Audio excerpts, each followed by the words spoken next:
This is a first impression video of the recently aired Chinese drama 平凡的荣耀 Ordinary Glory.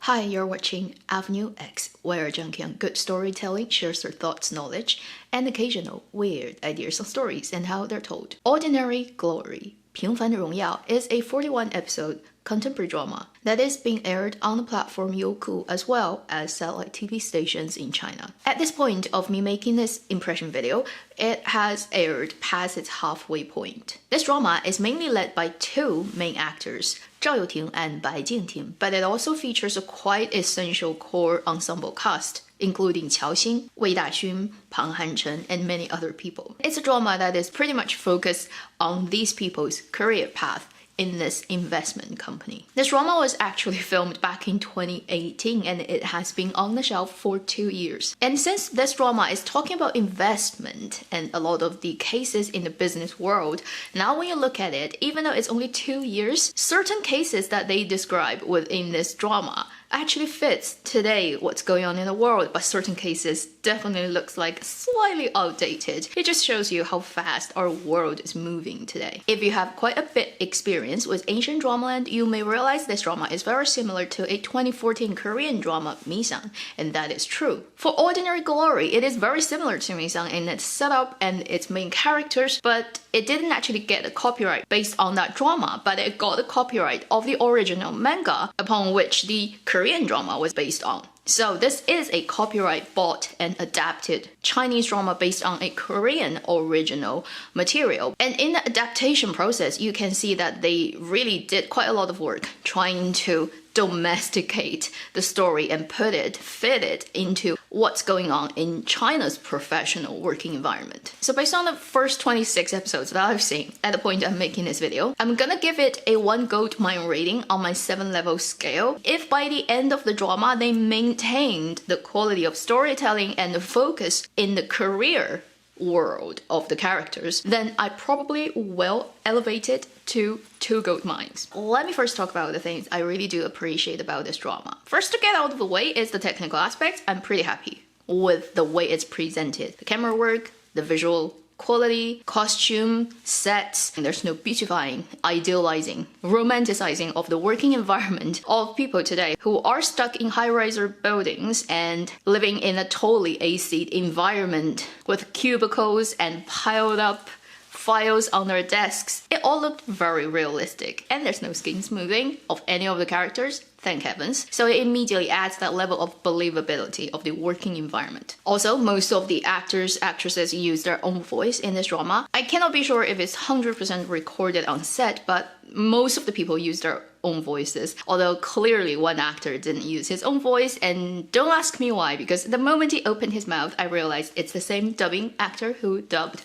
Zhang Zhen in Love and Destiny. And since I love Love and Destiny so much, I don't even need to look at the end credit. Immediately I was like, it's him. It's actually a really good dubbing. It fits the actor, the particular character, very much. So I do not really have a problem in this case. Those technical aspects aside, there are a couple of things I really appreciate about this drama. The most important thing out of that is finally we have a 职场剧, a professional working environment drama, contemporary, focusing on young people working in metropolis, very competitive environment that is not a camouflage for cheap romantic tropes. At least by this point, at 26 episode count, it's all focused on working environment, on the difficulties of the cases, how to deal with the client, how to push forward your proposal, how terrifying it is to go into meetings and mess it up, or going to presentations and totally get frozen on stage. This drama will bring out a lot of people's PTSD, especially about when they first enter the workforce. When you watch particularly the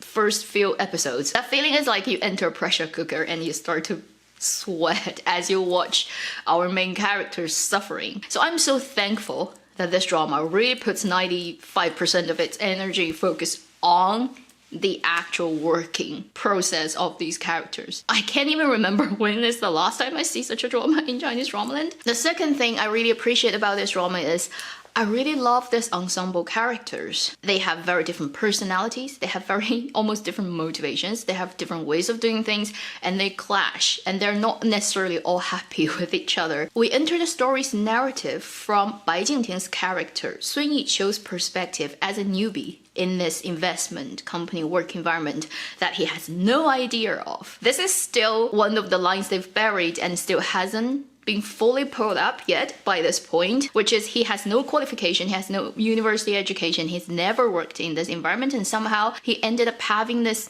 position in the company that a lot of people are after. And nobody understands why, not even himself. You see him entering this workforce knowing nothing and immediately get bombarded by criticisms, by people who doubt about his qualification, giving him a hard time, particularly from his direct boss, played by Zhao Youting, who just does not want to have anything to do with him and want to get rid of him as soon as possible. So it's very easy for you to sympathize with his character and immediately put yourself in his shoes and feel the pressure of the professional working environment. Then you see the other three characters who are also the newbies in this work environment, and they're all very different. They have very different character backgrounds, they have very different qualifications, and the almost different styles of people in the professional world, and they each encounter their own difficulties, their own triumphs, their own failures. So you see a really nice ensemble of characters and presenting you many different facades of the working environment. Obviously, you also see Zhao Youting's character. He's the main lead character who is the teacher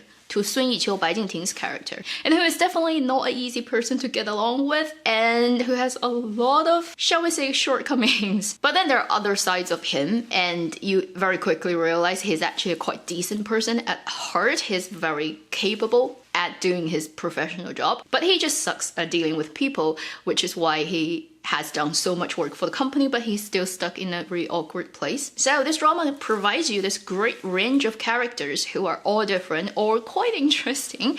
It is not to say that this drama doesn't have like two-dimensional, very tool person that is simply there for being bad sake to create conflict and push the plot forward, but most of the long-term, not like one-off characters in this drama, even when they are quite supporting roles on the peripheral, they do get time, they do get development of their own. So I really appreciate the ensemble characters' portrayal of this drama. It is by far the best, I think, contemporary working environment drama in 2020 that I've seen from Chinese dramaland. Then I have to say something good about the acting. I really do enjoy everyone's acting. I think they have all done a kind of breakthrough in their different ways. Zhao Youting, I think we don't need to introduce him a lot because I think most of the audiences on my channel, if you've been here since day one, you know, 10 Miles of Peach Blossoms. I think that was the point when he did his final, more idolish drama, the drama that makes him look really good,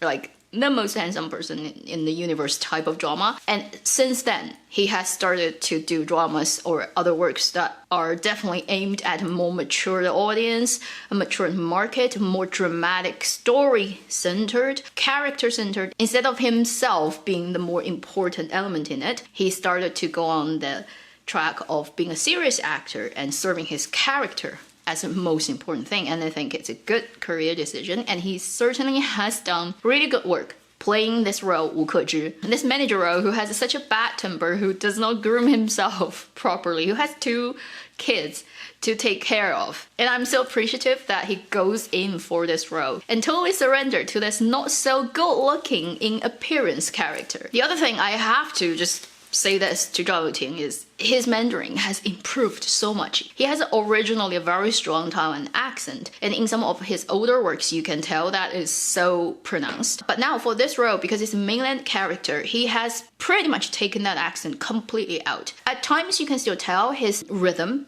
especially the flow of a sentence, does not quite 100% sound perfect. But it's already so much better than his previous work. And I can tell there must be so much work and time he has put in to make people take him seriously. Like, he's no longer that younger, more idol, more popular drama actor. He's now a serious actor. And probably he has his wife to thank too, because she is from Beijing, a local mainlander who speaks perfect Mandarin. He is definitely the best Taiwan origin actors I've seen in the younger generation actors today who can speak the closest to mainland perfect Mandarin accent. That's a long sentence, but well done. Like, I'm so impressed. It's not easy, especially after you reach adulthood. Trying to get rid of your accent is just not easy. Bai Jingting also did a really good job. I would say I don't know too much about his screen work previously, but this role, I totally believe his role. I have no problem of believing the character setup of this very shy, very low confidence, and quite confused pretty much all the time, but actually has some of his own personal strength, and he's really a clever person because he plays Go. Like, you cannot be stupid if you want to play Go. That type of character. And since I haven't actually watched the original Korean drama, I have nothing to compare it to. I just watch it as an original story, and I'm really impressed. After I've watched 26 episodes, I can't really picture who would be a better fit for this role at his age range, who would be perfect for the setup. I also think Qiao Xing, who played Lan Qianyi in this drama, she got a better role than most of the roles she's ever gotten. I'm happy it's a contemporary drama. It's about normal people instead of Sisyphus, which is a very heightened thriller drama. We get to see her much more acting and thinking and working as a normal person who runs into a lot of the problems younger women run into in the professional working environment, and how she managed to fight against that kind of prejudice and bad intentions towards her, and how she also expresses her frustration and the more softer side of her. It's a really well-written character, and I think it actually suits her probably more than most of the roles she's ever done. And Wei Daxun, who is mostly in variety shows and who hardly has any impressive drama series work, and who is now pretty much famous because he is the rumored boyfriend of Yang Mi right now. But I really also appreciate his portrayal of his role, who is the funny guy, who is the guy who does not follow rules, who likes to take shortcuts, who appears to be a really unreliable person, but as time goes on you realize he's much more than he appears to be, and quite an enjoyable, happy element in the narrative. Then we have so many familiar faces who play supporting roles in this drama, who are also essential to the story structure, who do not get so much screen time, did their job so well. So overall, the acting quality, creating that believability of a contemporary working environment from this drama, it is also one of the best I've seen this year. So I've said most of the good things about this drama. The only problem that is stopping me from rating it higher at this point is, first, I do not know how it's gonna end. There's always the risk of the drama failing somewhere along the line and goes back to old tropes, so I'm just keeping that star in my heart in case I gave it out too early. Also, I think this drama lacks a little bit energy in terms of creating that page turner quality to draw you in. Often I forget about its existence. I have to wait for a few days remembering, oh, I've missed 2 days updates. I need to go back and check what has happened. Because there are so many dramas happening right now in China, and most of the other dramas, in terms of its dramatic attention, the nature of the stories are much more attention-grabbing. This drama is much more a day-to-day, case-by-case, slowly development of the young people's career path drama that doesn't have that much super heightened dramatic moments going on. And I don't necessarily see it as a weak point of this drama. It's just the nature of the story itself does not have such a drug addiction quality of other dramas. But at the end of this first impression video, I would still say I think it does deserve more attention than it has gotten. And obviously, if you love a particular actor or actresses, I guess a lot of people love Zhao Youting and Bai Jingting, right? Then this is definitely worth your time. And as a rare contemporary career-focused drama that does not deal with romantic shit, I'm really happy that I discovered Ordinary Glory, and I hope that you will enjoy this drama too. Thank you for watching Avenue X. I'll see you in my next video. Meanwhile, live long and happy drama watching.